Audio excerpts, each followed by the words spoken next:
El municipio de Vitoria tiene un montón de pueblecillos y uno de ellos es Martioda.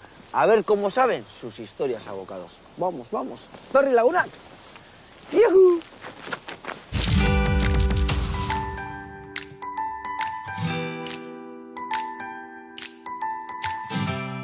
Así es, Joseba. Además de la propia ciudad, el municipio de Vitoria-Gasteiz tiene 60 concejos. Estos núcleos de población se organizan en forma de entidades locales menores en las que participan sus vecinos y vecinas para gestionar los intereses propios de cada lugar. Martioda es uno de estos concejos. Es un pueblo integrado en la llamada zona rural noroeste de Vitoria y está ubicado a poco más de 10 kilómetros del centro de la Green Capital. Su skyline está dominado por dos edificios singulares, la iglesia de San Juan Evangelista y la torre Palacio de los Hurtado de Mendoza. Alrededor de 30 personas viven en Martioda. Una de ellas es Alfredo, que siendo agricultor como es, quiere enseñarle a Arguiñano sus tierras de labranza. Ahí van, los dos, metidos en el tractor. ¡Guasen! Alfredo, aquí estamos en tu campa. Cuéntame, ¿qué estás haciendo ahora mismo en la campa? Pues ahora, en estos momentos, aparte de que estemos tú y yo pisándola... ¿No pasa nada? ¿La liamos y la pisamos o qué? No, vale. No pasa nada, no, ahora nada. Ahora se sembró en su momento, en tiempo y forma, trigo. Eso es trigo, entonces. Trigo, vale. Esto es trigo. Pero tuvimos la desgracia de que llegó noviembre y diciembre y... Que ha llovido, creo que no ha llovido nunca, ¿no? Lo que no ha llovido ¿Y nunca. por qué desgracia? ¿Eso no es bueno para la tierra? Si has echado la semilla y te la ha cogido esas cantidades de agua ya germinada o donde no ha entrado tanta agua, sale la semilla. Sí. Pero en sitios donde se ha empozado, como podéis ver... Se ve como más marrón ahí, ¿no? Eso más marrón, ¿Sí? Eso es que se ha perdido. Bueno, y Alfredo, aquí me has dicho que estamos encima del trigo, pero ¿qué más cosas plantas? Porque sé que hay que hacer rotaciones y hay que hacer diferentes cosas aquí, ¿no? Sí. Sembramos también, o siembro cebada, siembro también avena. Hasta el año pasado sembraba maíz para los ganaderos, fundamentalmente del Valle de Ayala, maíz para picar. Pero ya me veo asito mayor y eso ya de coger los tubos, ya, bueno, Vale, ya vas al grano, lo que se dice, ¿no? Al grano. Y remolacha hasta hace 4 años estoy sembrando. Y luego, aparte de eso, tengo trufas. Tengo desde hace 13 años, planté... Pero las trufas ya no, pues eso sí, plantas, ¿no? Encinas, si no me equivoco, ¿no? Sí, todo esto es encinar. Es encinar, no te compliques la vida, porque la trufa es encina, avellano o roble. No hay más. No hay más. Pues pon de lo que hay en la zona y en el contorno. Encina, entonces. Encina. Y las planté hace 13 años y están así, algunas así. ¿De gordas? ¿Y las trufas también salen así de gordas? Más pequeñito. En fin, somos un poco más abajo de la ría de Nervión. Vale. No soy de Bilbao. Vale. No, eso no. ¿Y todo esto? ¿A ti quién te ha enseñado todo esto del campo y todas estas cosas? ¿De dónde las has mamado? Hombre, yo las he aprendido de mi padre y de mi madre, claro, evidentemente.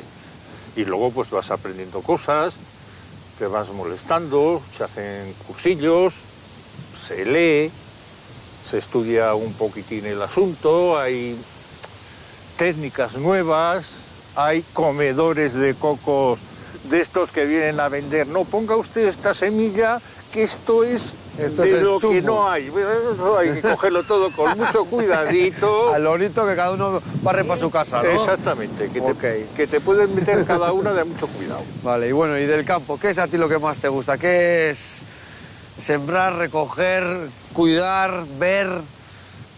Bueno, lo que más me gusta del campo es, por San Silvestre, cobrar. Cobrar. Eres fiel, ¿eh? Eres fiel. No, hombre, lo que me gusta del campo es que tienes la libertad de ir, de venir. No dependes de nadie. Bueno, eso también es muy relativo. Dependes del tiempo y dependes ya últimamente y cada vez más de papeles. Diputación, Gobierno Vasco, Bruselas, Ayuntamiento. Te vuelven loco. Papeles y papeles y papeles por todo lo Y que vosotros lo que queréis es labrar y sacar el género, ¿no? Y hacer las cosas bien, pero hay que hacer un papeleo estupendo para cualquier cosa. Y Alfredo, tú a la hora de de saber qué tienes que hacer mañana en el campo? ¿Ves internet? ¿Ves la del tiempo? ¿O mirando al cielo te apañas? Esta es mi tecnología móvil. ¿Ves esto? Sí. ¿Eh? Eso es tu tecnología punta. Así que de eso nada, no tengo ni internet, ni correo electrónico, ni WhatsApp, ni nada, de nada, porque ya para volverme loco ya me vuelvo yo solo. No quiero tonterías. Perfecto. Bueno, ¿qué te parece que si vamos a comer algo y me sigues contando historias? Perfecto. Choca esas 5. Venga, vamos a pillar el tractor y vamos al cobijo que hace un viento, hace sol pero viento, ¿eh? Vaya brisa hay aquí. Hace un poco de fresco, sí. Hace un poco de fresco, venga, vamos a comer. Siempre decimos en Historias a Bocados que distintos oficios forjan distintos caracteres. Y el carácter de Alfredo es el carácter de un agricultor. ¿Habéis visto qué cara ha puesto Joseba cuando le ha dicho que la tecnología que usa para predecir el tiempo es ocular, que consiste en salir a la calle y mirar al cielo? La labranza ha sido una de las formas de vida de Mártioda en los últimos siglos, aunque desde hace décadas también hay en este concejo otras profesiones. Son los biólogos, veterinarios y cuidadores de animales que trabajan en un centro de recuperación de animales. Ricardo es uno de sus trabajadores. Ricardo, vaya centro más guapo tenéis montado. Cuéntame dónde estamos y qué es lo que hacéis concretamente aquí. Pues mira, estamos en el Centro de Recuperación de Fauna de Mártioda, el mismo pueblo de Mártioda y que pertenece al Ayuntamiento de Vitoria. Y este es un centro que abrió Diputación hace casi, pues ya vamos ya casi a por 50 años. ¿En serio? Fue el primer centro que se abrió en la península cuando no había nada, cuando la gente se llevaba sus animales a casa. Aquí dijo alguien, vamos a empezar a montar algo un poco más así para poder... Vale, ¿y cómo fue la iniciativa de esto? ¿Quién montó pues esto? Esto fue iniciativa de Aresti, fue un naturalista que había aquí en Álava, que bueno, que tenía mucho interés y le gustaban muchos animales y dijo, hay que hacer algo que bueno, que sea un poco más... que no sea llevarte el animal a tu casa y... Claro, y hay que ayudar a estos animales que los estamos pisando, Veníamos de una época en la que lo de los animales era un poco Sí. alimañas y bueno, había mucha gente con una sensibilidad especial que decía esto no puede quedar así, hay que intentar darles una salida a estos animales, otra oportunidad. Y empezó un poco así la época de, pues eso, de traer animales aquí, había animales que eran, pues bueno, que estaban aquí simplemente para verlos, pero había otros que si se podía se soltaban. Vale. Eran otros tiempos, pero... ¿Y cómo vienen y quién trae aquí los animales? Pues aquí la mayor parte de los animales los trae particulares. Gente que está dando una vuelta por el campo, está cogiendo setas o está haciendo senderismo, ve un animal, lo encuentra y nos llama.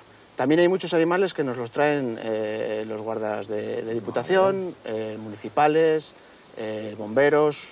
Perfecto. Y llega aquí un animal, le hacéis un check-in. ¿Qué es lo que le soléis hacer normalmente? ¿Qué hacéis en este centro?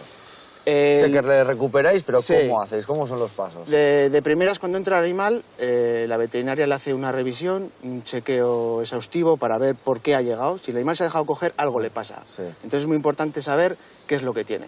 Si hace falta, se hacen radiografías, todo lo que sea necesario para saber por qué ha llegado. Y bueno, con ese chequeo ya tenemos una primera valoración para saber qué tiene.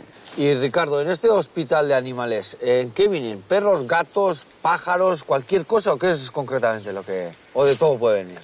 Aquí recogemos exclusivamente fauna silvestre Vale. autóctona. Ok. Las mascotas, la fauna doméstica, se encargaría de recogerlas la protectora de animales de Armentia. Perfecto. Y Ricardo, aquí, ¿cuándo le das el alta a un animal? ¿Cuándo ya es libre de verdad? Porque aquí está como un poco... Bueno, Sí, está bien cuidado, sí, pero está arrinconado. Aquí intentamos soltar los animales cuando creemos que están en óptimas condiciones para que tengan alguna posibilidad en la naturaleza. Sobre todo, lo que tenemos que conseguir es que el animal sea autosuficiente, pueda alimentarse por sí mismo y que se pueda incorporar a las poblaciones naturales, pueda reproducirse, que al final eso es la ley de naturaleza, intentar perpetuar la especie. Ok, y ahora mismo, ¿qué animales tenéis aquí? ¿Hay muchos animales, pocos o cómo está la situación? En invierno es cuando la temporada es un poco más floja, porque hay menos animales criando, hay muchos animales que están en África. Entonces, en invierno normalmente lo que entra son pues, jóvenes del año anterior que se quedan aquí residentes, por ejemplo, ratoneros. Ahora es la época de los cárabos, empiezan los pollos de cárabo. Pueden entrar buitres de algún atropello. Es un poco... Por lo que me dices, casi todos son aves.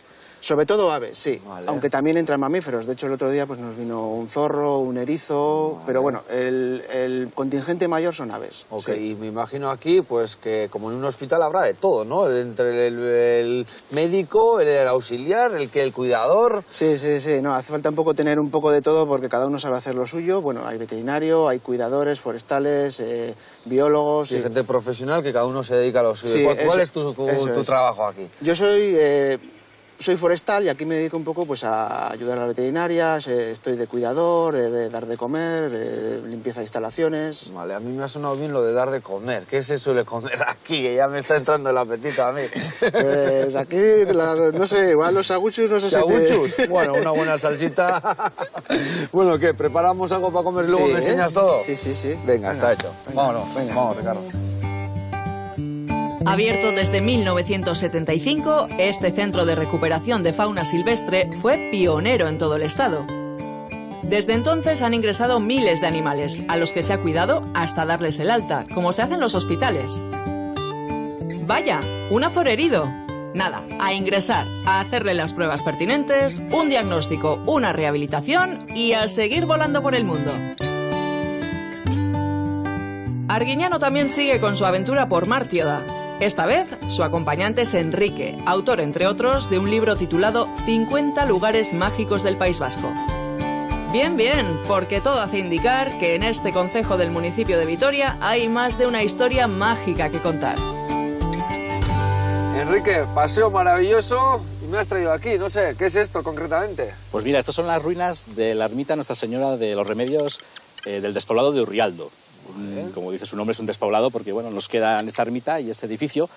¿Y había más poblado aquí? Sí, esto es consecuencia de que en 1935 hubo un incendio, se arrasó lo poco que queda del pueblo y actualmente nos quedan estos restos. ¿En ese incendio qué? ¿Se perderían un montón de historias? ¿Se perdería...? Sí, pues imagínate, en este incendio únicamente se pudo recuperar lo que es una talla de la Virgen, documentación que habla de unas indulgencias del Papa Clemente XIII a la cofradía de Urrialdo, pero la mayoría de cosas como, por ejemplo, el coro, el retablo, los cuadros, la decoración, todo eso se perdió. calcinó. Eso es.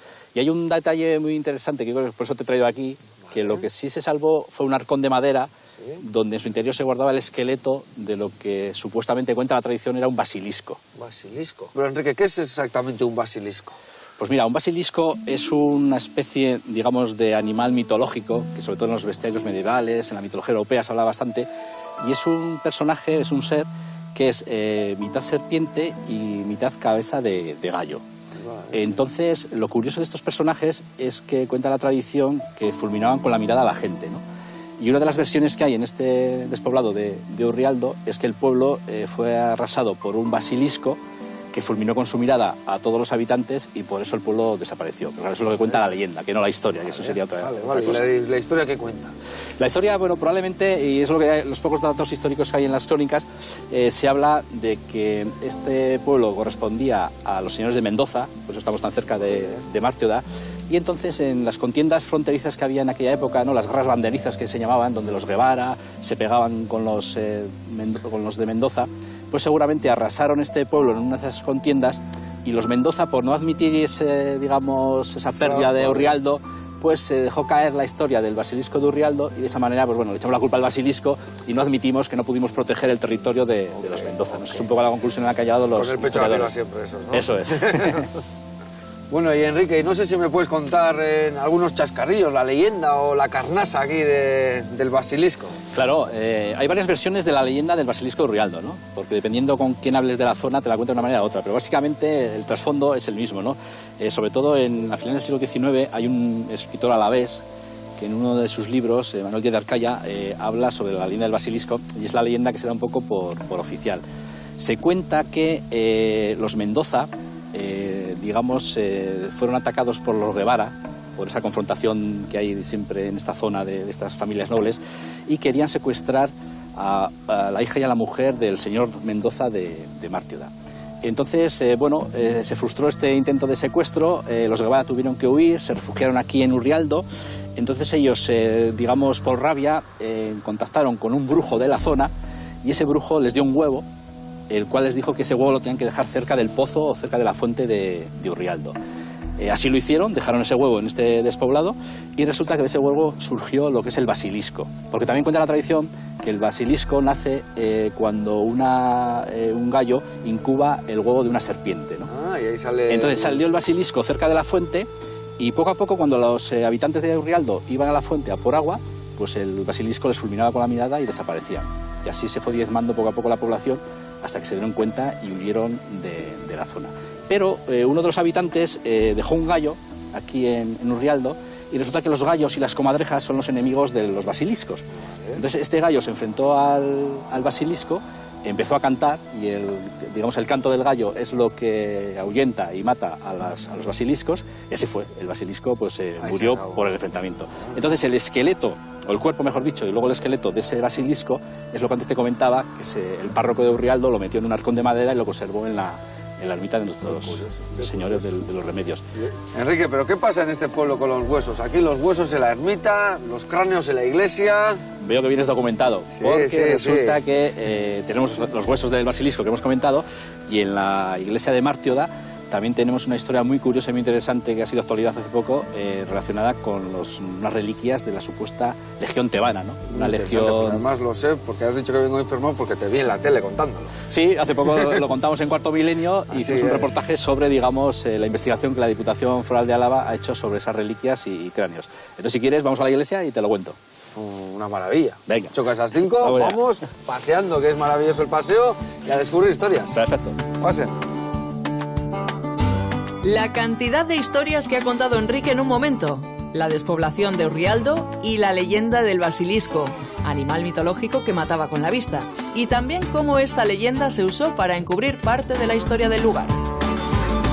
Y cuenta la leyenda que nuestro Joseba Arguiñano, cuando le entra el apetito en historias a bocados, siente unas ganas incontenibles de empezar a cocinar. ¿Será leyenda o será verdad? Ahí lo dejo. De momento, en una cocina está. Bueno, Alfredo, nos toca cocinar, ¿no? Pero ya veo que tienes algo adelantado. Pues haremos lo posible, sí. Con unos buenos amigos míos preparamos ayer jabalí. ¿Jabalí? Guisado, sí. ¡Ay, ama! Jabalí guisado, porque claro... ¿Está en esta? A ver. ¿Está en esa? ¡Oh, la, la! ¡Oh, la, la! ¿Y qué? ¿Con tomate, vizcaína o qué le habéis metido ahí? ¿Qué salsa tiene eso? Mucha verdura. Mucha verdura. Mucha Para verdura. suavizar el jabalí, ¿no? Para suavizar el jabalí, y luego las piezas de jabalí que se han guisado son piezas ya específicas, no se mezclan.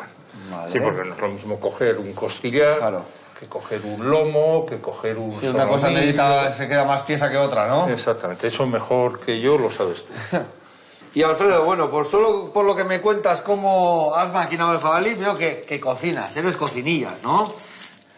Sí, pero fíjate una cosa rara y extraña y que os va a sorprender, sobre todo a todos los que sois de la costa. ¿Por qué? A mí me gusta mucho cocinar pescado. ¿En serio? En serio. Vale.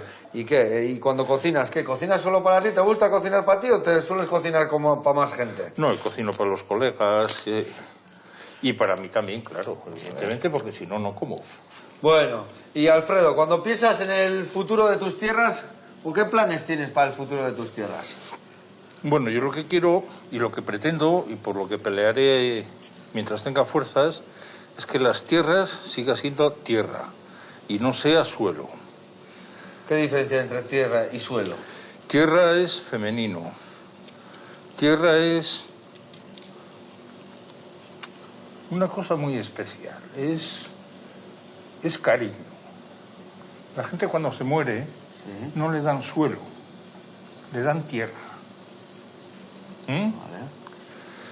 Entonces lo que quiero es que se mantengan. ¿Cómo? Pues la idea que tengo es, como yo tengo un hermano que también es agricultor en nuestro pueblo, en Cigoitia, pues para que hasta que se jubile las lleve él. Perfecto. Y luego tengo la idea en la cabeza dejar la tierra para que haya una incorporación de nueva gente, de gente joven. Importante. Porque uno de los problemas fundamentales que tiene el sector es el acceso a la tierra. Ya. Sí, que igual un chaval quiere ser agricultor, pero un urbanita nunca va a poder ser sin tierras, ¿no? Nada. O una chica, me da lo mismo. Sí, un chaval. Me es indiferente. Pero tiene que ser con esa idea, incorpórate al sector, pelea, vete como los demás, no a pedir un crédito para las tierras, como tuve que hacerlo yo y otra mucha gente. Tendrás que ir igual a pedir un crédito para comprar un tractor, o una herramienta, o buscar un pabellón, o lo que sea. Es decir, que tampoco te va a salir la cosa por la cara. Claro, claro. Y desde luego no las vas a vender, ¿eh? Cuando te aburras o cuando lo quieras dejar, pasará para otra gente. Y Alfredo, vosotros, ¿cuántos hermanos erais en casa? Sois, vale, perdona. Somos 7. Vale, sois 7. ¿Qué número eres? El número de la desgracia, el 1. El número 1, number 1. ¿Por qué dices el de la desgracia? Pues porque algunas veces, y eso que tengo unos hermanos y unas hermanas estupendas, pues te tocaba... comerte los marrones. Sí, y entonces no había como ahora pañales, había gasas. Sí, ¿no? Y no sabes tú la cantidad de veces que... Había que frotar. Había que frotar. Pues cuando no podía la madre, porque la madre estaba... Y mis padres... Bueno, mi difunto padre ha sido un currela del copón. Y mi madre también, porque mi madre se encargaba del ganado, se encargaba de atender todo, cerdos, vacas, gallinas, pollos, conejos, de todo. La madre a todo y al marido todo. A veces también. Pero la madre. Y luego aparte todo el tema de la casa, claro. Eso... ¿De qué vivían? ¿Los padres siempre han vivido también de la labranza? Siempre. Siempre. Bueno, siempre. ¿y el ganado que era para vender o para casa también? ¿O para qué era? Hombre, pues se vendía la leche de las vacas, de los cerdos, las crías de los cerdos se vendían para los tratantes de cerdos, los pollos y todo esto cuando estaba en la plaza de abastos, pues se llevaban allá en vivo y se vendían en vivo pollos, gallinas, conejos. Lo que habrán currado tus padres aquí para sacar los 7 hijos para adelante y demás, ¿no? Y con el dinero que se sacaba, pues se compraba la madre tela, donde tiendas de Vitoria. Y para hacer de todo en casa. Ropa y para hacer todo. Qué máquinas, qué máquinas. ¿Cómo? Máquinas. Bueno, Alfredo, aquí lo que nos queda es ir a la mesa y meterle un meneo. A eso ya ves que le estoy sacando el pil-pil. Ya le he echado el juguillo que tenía ahí de las pimientos. Sí. Y ya ves cómo le estamos sacando aquí el pil-pil, ¿eh? Qué gelatina está soltando. Vamos a ligar esto, echarle sal a las patatas y la mesa me tienes que seguir contando historias. ¿Lo ha hecho? Lo que haga falta. Choca esas 5. Venga. Al guiso de jabalí que ya había preparado Alfredo, Joseba le ha añadido patatas y pimientos. Buena materia prima para hacer gastronomía y para que este vecino de Mártioda comparta sus historias a bocados. Y sea verdad o sea leyenda, lo cierto es que cuando nuestro Sucaldari coge carrerilla, no hay quien le pare. También en el Centro de Recuperación de Fauna Silvestre se ha puesto a lo suyo y ha hecho un plato que, ¡ay, amá, qué pinta tiene! Que nos ha salido bueno, ¿no, Ricardo? Ha salido espectacular. Espectacular. Esto muy fino, ¿eh? Qué goshua, ¿eh? ¡Epa! Aquí un Saraustara que viene ahí con productos de la tierra, ¿no? Ya se nota, sí. Ya se nota. Esto no es de estas tierras. Aquí, la trufita es de aquí, la salsita. Sí. Bueno, Ricardo, ¿y tú de dónde eres? Yo soy de Vitoria y vivo en Zabalgana. Es un poco el extrarradio de Vitoria, la parte oeste. Es una zona que es nueva, relativamente nueva. Y muy naturalizada, la verdad que estoy contento. Te lo tienes de todo tú, ¿no? Estás en la ciudad, aquí cuando quieres vienes y estás en el campo. Sí, estoy a 8 o 10 kilómetros de aquí y bueno, allí tengo mis cosillas. Tengo una huerta comunitaria allí del ayuntamiento con una asociación, o sea, y planto ahí mis cositas. Tan urbanita no, también. No, a mí me tira mucho... el campo, ¿no? Sí, yo no soy ratón de biblioteca. Vale. Y bueno, ¿y cómo llegas hasta aquí? ¿Cómo te entra el gusanillo de los animales y todo esto? Pues yo de toda la vida en mi casa, a mí mis padres y a mis hermanos nos han enseñado que, bueno, que el campo, los animales, pues bueno, es una forma de vida también, ¿no? Son parte nuestra, ¿no? Sí, de toda la vida. Entonces, bueno, siempre he tenido la cosa esa y luego, pues, me puse un poco a estudiar este tipo de cosas y... ¿Qué estudiaste? Pues al principio empecé en la Escuela Agraria de Arcaute, estudié pues, temas agrícolas, ganaderos. Ahí me entró también un poco el gusanillo por las plantas. Y luego ya me fui a Murguía y ahí estudié forestal. Y luego ya me fui a Murcia, a la y bueno, pues... Es verdad que antes me has dicho que eras sí, forestal. sí, Vale. sí, sí. Y luego, ¿cómo has llegado ya aquí? ¿Cuándo te implantas aquí? Pues fue muy curioso, porque yo recuerdo que estaba un día comiendo y me llamó mi hermano y dice, he oído que necesitan a una persona para trabajar en Mártioda y, joder, pues cogí la furgoneta, me vine aquí corriendo, ¿Tú ya dejé la conocías comida... esto? Sí, sí, sí.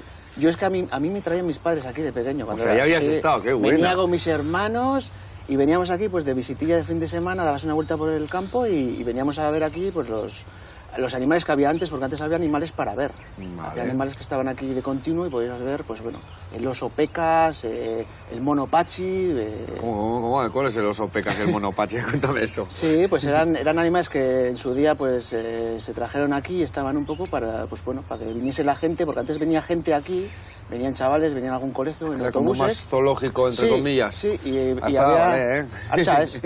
Quiere comer esto también, ¿eh? Y podías venir aquí y te explicaban un poco cómo era el tema de, pues eso, de la fauna, te daban mucha información. Y bueno, cuando eras pequeño todo ese tipo de cosas te llaman mucho la atención. Veníamos de unos años en los que había poquitas cosas para ver y bueno, ya luego ya cambió la filosofía, ¿no? Ese tipo de animales que estaban aquí siempre ya, pues... ¿Tú cuando entraste ya la filosofía ya estaba cambiada? Sí, ya no había animales aquí residentes de continuo, ya no se podían hacer visitas y bueno, ya lo del hospital con las visitas no era compatible. No era compatible, no. Vale, ¿y tú cuando entraste? Bueno, has dicho que viniste un anuncio, viniste aquí y que te pusiste a currar directamente o cómo fue la jugada? Sí, de hecho llegué, no me pude ni cambiar de ropa y me esperaban en la puerta y nos dijeron, Ricardo, al tube que hay un corzo atropellado. ¡Ostras! Así, de primeras.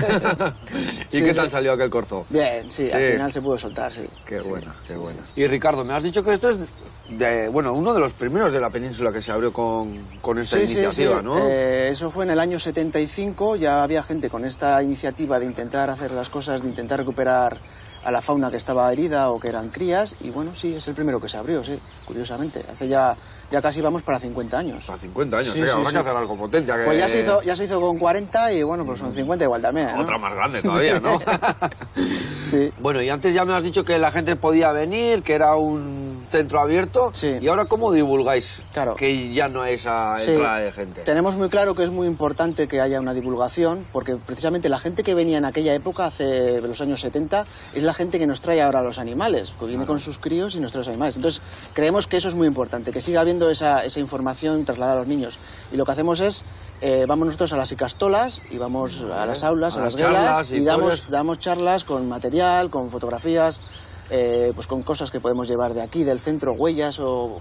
Bueno, es muy importante. Qué importante inculcar eso a los chavales desde pequeños. Sí, desde pequeños cuando ellos se van a dar cuenta. Porque cada vez somos más urbanitas y cada vez está esto como más fuera del alcance de la gente, ¿no? Sí. Y hay que darles esa información para que luego en el futuro pues, sigan ellos viniendo aquí a traer animales. Pues qué maravilla que hagáis estos trabajos. Vamos a hacer un chinchín, nos comemos esto y luego me tienes que enseñar cómo trabajáis y cómo hacéis las jugadas aquí, ¿no? Sí, porque aquí comen todos, sí. ¿no? Ellos, Vale.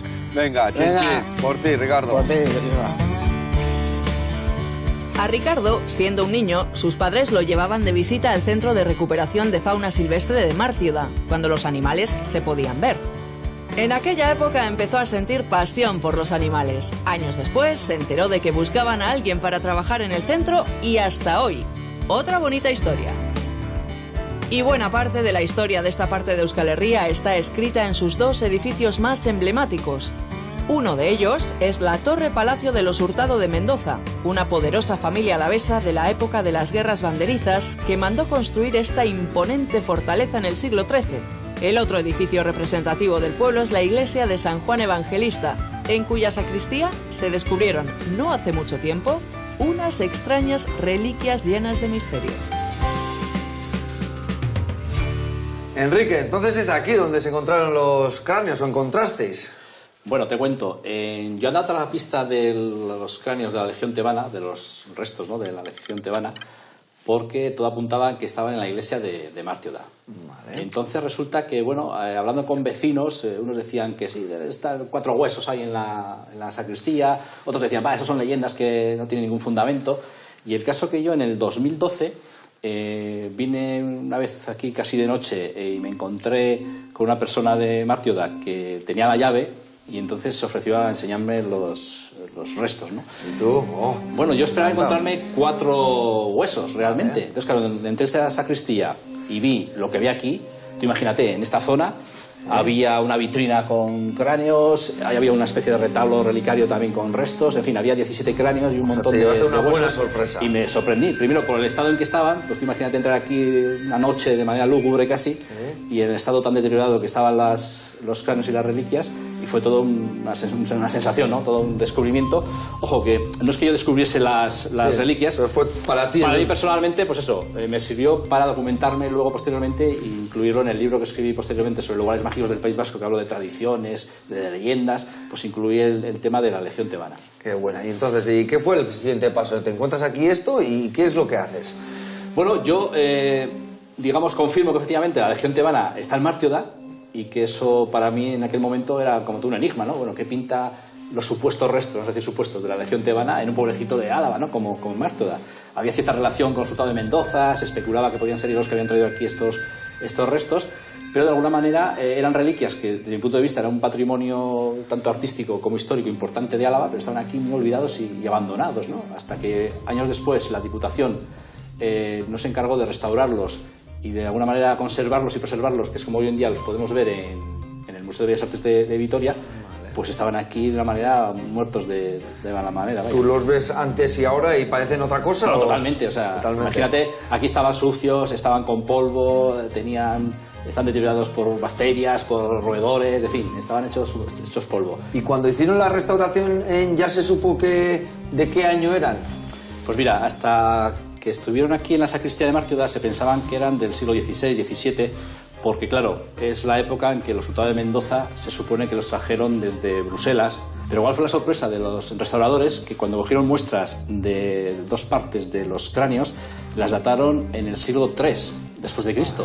Entonces ahí, digamos, la historia pegó un giro bastante importante porque de alguna manera la leyenda y la historia que se cuenta sobre la Legión Tebana, pues de alguna manera esa datación del carbono 14 confirmó un poco el relato histórico de la Legión Tebana. Ok. Y lo de la Legión Tebana, ¿qué gente era esta? ¿Quiénes eran exactamente? Pues mira, la Legión Tebana era una legión romana de egipcios, de Tebas, de ahí el nombre de tebanos, que estaban comandados por Mauricio, y resulta que en unas revueltas que hubo en la zona de los Alpes, en lo que es la actual Suiza, se negaron, digamos, a obedecer órdenes del emperador romano Maximiano, el cual hay distintas versiones, ¿no? Hay gente que dice, hay historiadores que dicen que de alguna manera les dijeron que matarían a cristianos y como ellos eran cristianos pues iban en contra de sus creencias.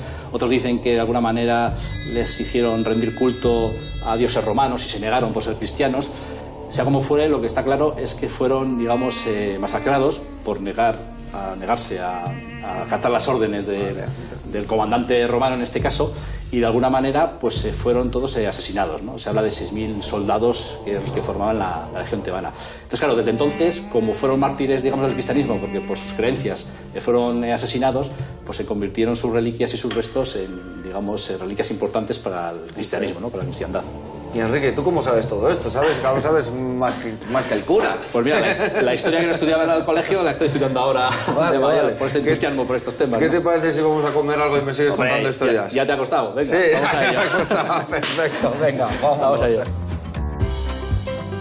Las pruebas han demostrado que los cráneos de Mártioda son del siglo III, contemporáneos de la Legión Tebana, pero hasta que no se demuestre a ciencia cierta su vínculo, estas fascinantes reliquias seguirán siendo un hermoso misterio. Algún día, quizás, también se resuelva el enigma de Josep Arguiñano, ese que nadie alcanza a comprender, que mantenga tan esbelta figura a pesar de todo lo que come. Y con Alfredo toca jamar un plato de caza, guiso de jabalí.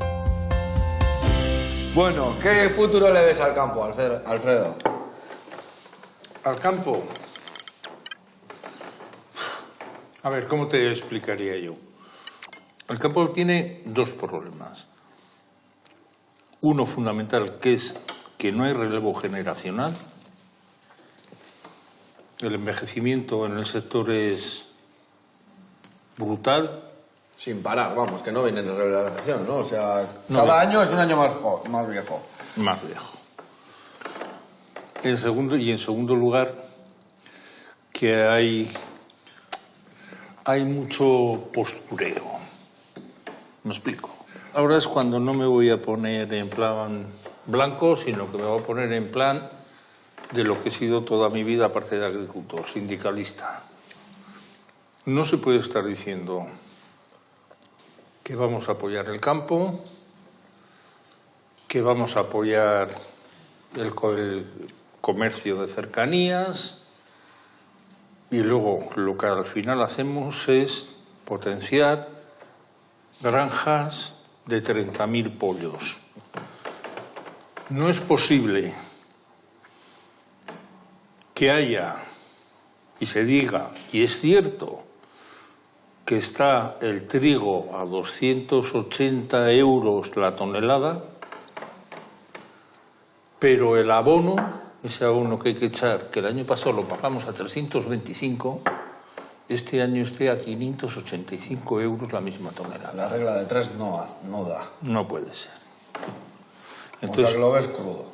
Lo ves muy crudo. O sea que hay que ser sinceros y decir las cosas como son, con verdades. Pues veo que el tema no está del gusto de la gente del campo, ¿no? O sea, lo ves complicado. Te veo una vena reivindicativa ahí también, ¿no? Bueno, hay que luchar, la verdad, ¿no? Si no, ¿cómo lo ves, Alfredo? Hay dos maneras de enfocar esta vida. Una, o peleas, o dos, te pasan con la pisonadora por encima. Y Alfredo, aquí ahora mismo, ¿cuántos agricultores quedáis? El Martio da 2. 2, tú y otro. Vale, ¿y cuántos? Antes erais muchos más, ahora con las máquinas eso habrá bajado. Pues a menos y hacéis... Pues unos 7, 8 éramos. Vale. ¿Y qué? ¿Y dentro de poco va a quedar uno o qué? ¿Qué va a pasar aquí? Pues quedará uno que es una...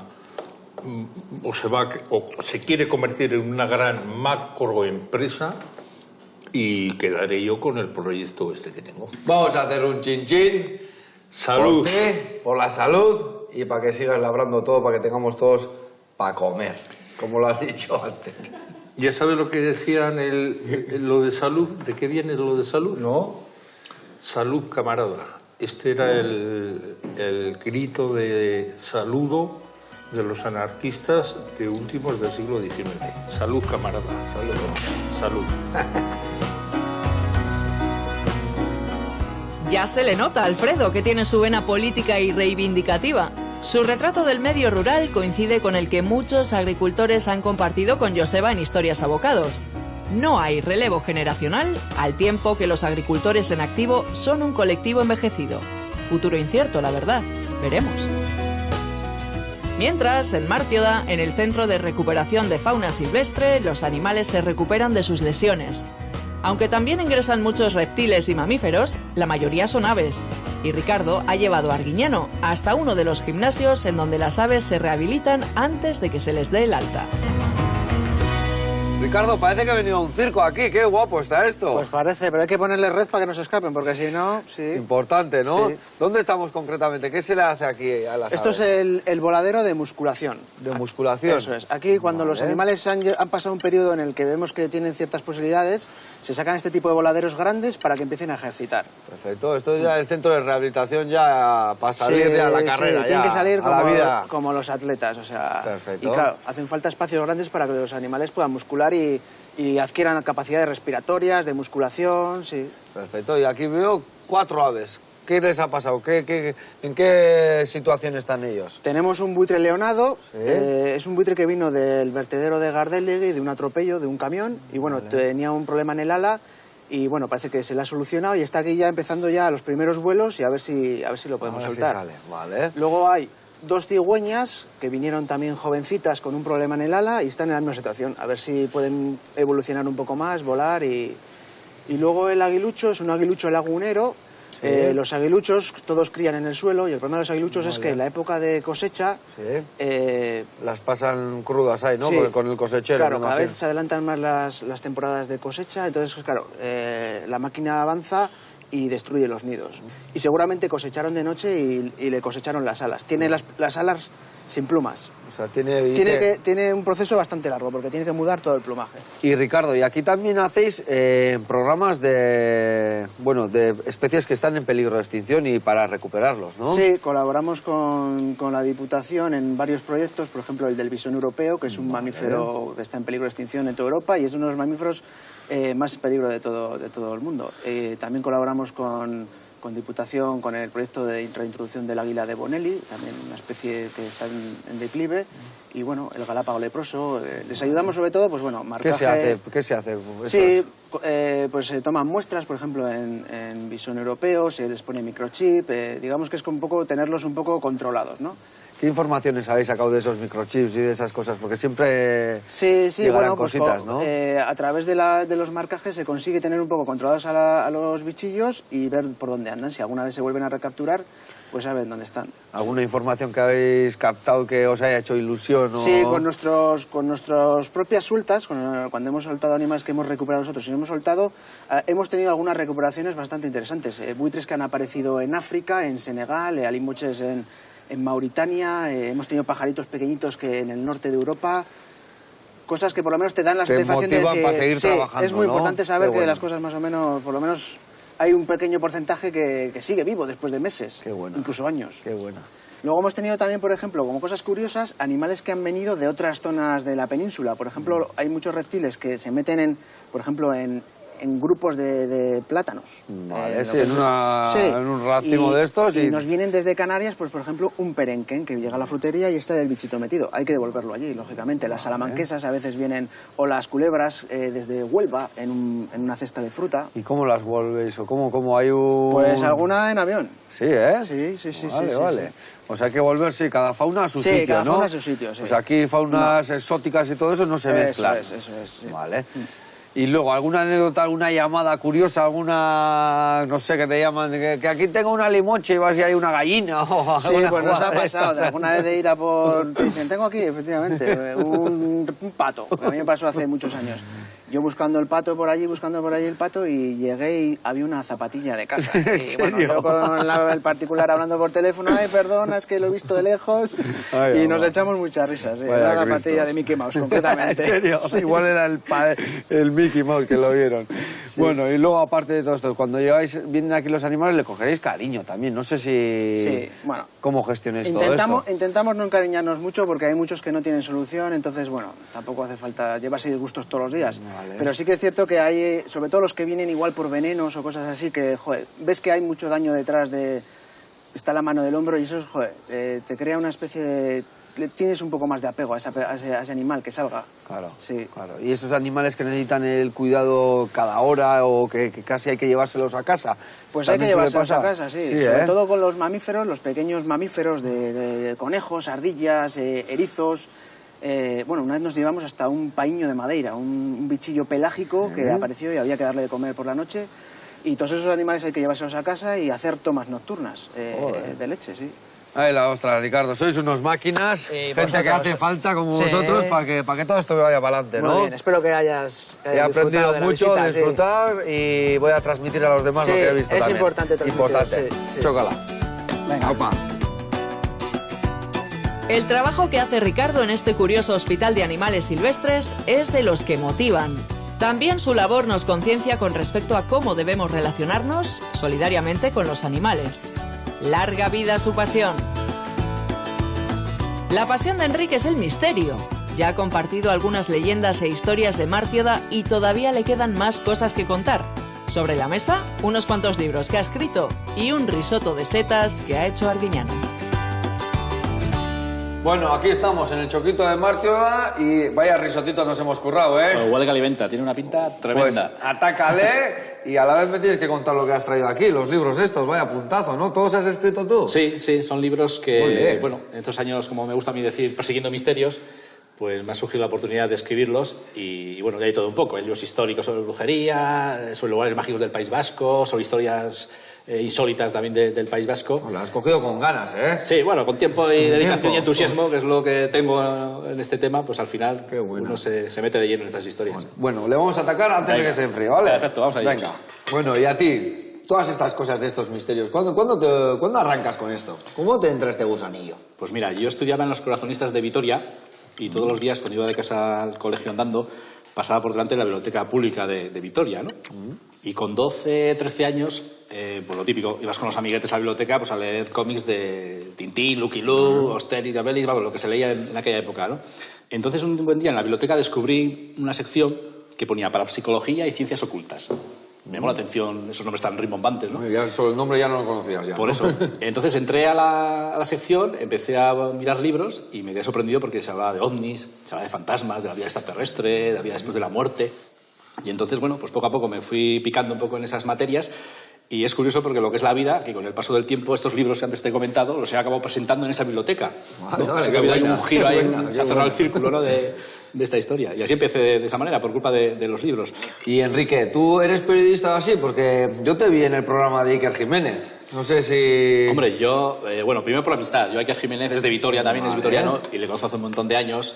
Entonces, bueno, la gente se piensa que soy periodista, porque claro, desde muy jovencillo hasta ahora, colaborando con radios, televisiones, saliendo de Cuarto Milenio, pues te identifican con el mundo del periodismo. Pero realmente yo trabajo como perito para compañías aseguradoras. Es como yo me gano mi profesión, digamos, ¿no? Como Y me sí, gano... ahí te dicen, igual ha pasado un misterio. Como Se me suelo ha roto. Como suelo decir yo, de día veo sinistros de daños materiales y de noche siniestras historias, ¿no? Vale. Persigo sinistras historias. ¿Tú cómo eres? ¿Crees en estas cosas o Yo porque no soy- son fáciles de creer a veces, Claro, ¿no? yo soy más bien escéptico, pero me gusta decir escéptico sano. Vale. Pero un escéptico, digamos, es una persona que tiene que dudar y cuestionar las cosas, no negarlas porque sí, ¿no? A mí es que la verdad es que a mí personalmente, no sé, me cuesta creer las cosas, o sea, eso es lo es lo la que mejor, hemos dicho. Sí, yo creo que es la mejor postura frente a estos temas, ¿no? Un poco el escepticismo sano que ya te decía. A ¿no? veces igual con los para no saber lo que hay por ahí, ¿no? Claro, y muchas veces no es cuestión de creer, es cuestión de informarse a veces, ¿no? O sea, porque cuando estás tú delante de una persona Importante. que dice haber visto algo insólito, que tampoco lo interpreta, ¿no? Porque yo creo que a veces tenemos la manía de dar la paliza a los espíritus, a los extraterrestres. Igual este tipo de historias no tiene que ver nada con el mundo espiritual y con el mundo extraterrestre, ¿no? Es algo igual más del cerebro humano, del ser humano, ¿no?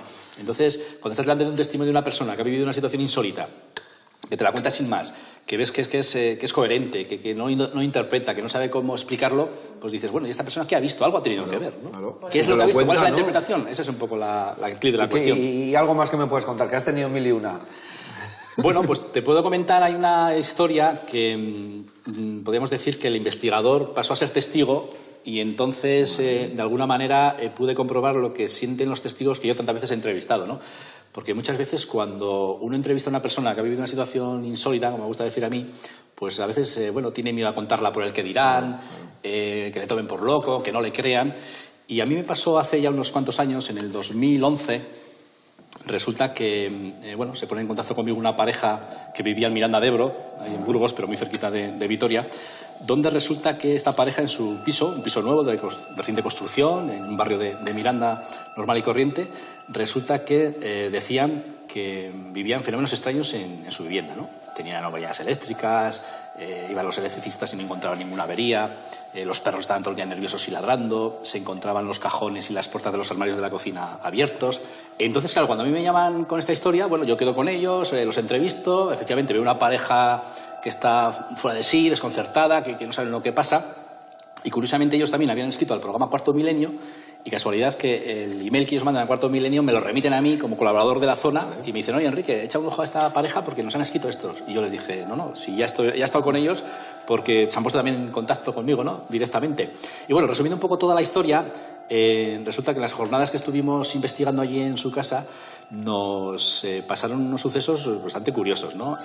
Resulta que en un momento determinado la chica de esa pareja nos dice que estaba sangrando por las manos, por los antebrazos, por los hombros, que brotaba sangre, ¿no? Entonces, claro, a mí cuando me dice eso, digo, a ver, ¿qué está pasando aquí? Es más, yo soy muy aficionado al mundo de la magia y del ilusionismo y digo, bueno, igual nos están engañando, nos quieren engañar, están haciendo algún tipo de truco.